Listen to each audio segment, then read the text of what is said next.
आजही केंद्रामधलं त्यांचं सरकार जे आहे ते काठावरचंच आहे.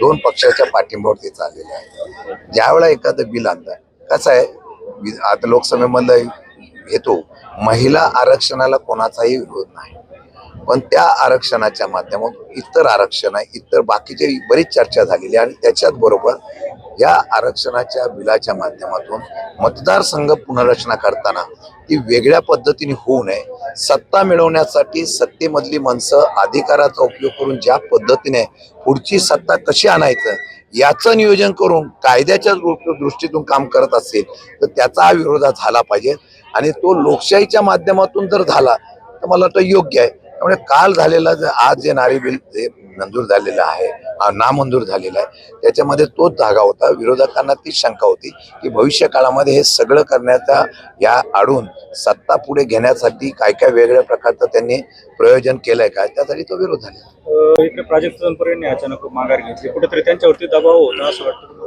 नाही, मला माहित नाही. मी त्यांच्याशी चर्चा केली होती. मला वाटतं त्यांनी स्पष्ट शब्दात सांगितलं की पोटनिवडणुकायचं आहे, आपण जो उमेदवार दिलेला आहे नाही उमेदवार द्या, मी काय निर्णय घ्यालतो की आपण मी यावेळेला निवडणूक लढवणार नाही. शेवटी त्यांनी त्यांच्या माध्यमातून त्यांनी सांगितलं की काही निवडणूक लढवणार नाही, पोटनिवडणुकीला मी उभं राहणार एवढं सांगितलं. त्यामुळे पोटनिवडणूक असल्यामुळे आता 2-3 वर्ष आहेत, त्यामुळे ते उभे राहिले नाही.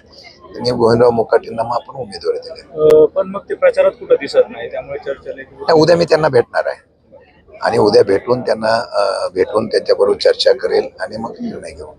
पण शेवटी असं आहे की आपण त्यांना भेटून चर्चा करू, ते प्रचार करतील याची मला विश्वास आहे. कार्यकर्ते त्यांचे जे आहेत ते आमच्याबरोबर काम करतायत, बाकीच्या सगळ्या पक्षाचे कार्यकर्ते काम करतायत. मला वाटतं की या सर्व गोष्टीतून जनतेमधून जो उठाव होतो त्याला मी तुम्हाला खात्री सांगतो ना की जनतेतून उठाव होतो. प्राजक्त तनपुरे उमेदवार असते तर आजच निवडून आले असे अशी चर्चा लोकांमध्ये आहे.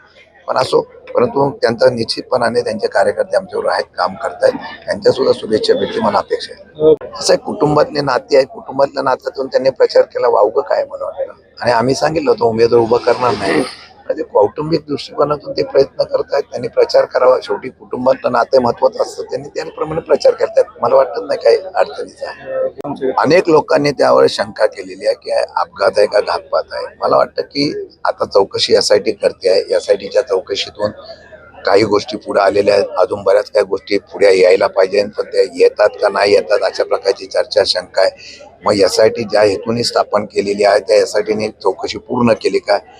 ज्यावेळेला SITची चौकशी पूर्ण होईल त्यावेळेला काही गोष्टीच्या माध्यमातून काही त्याच्यामध्ये असं पण बोललं गेलं की राजकारण आहे का, काही लोकांना टार्गेट केलं गेलं काय. मला वाटतं या शंकेचं उत्तर आता सरकारच्या वतीने गृह खात्याने आणि सरकारने द्यावं.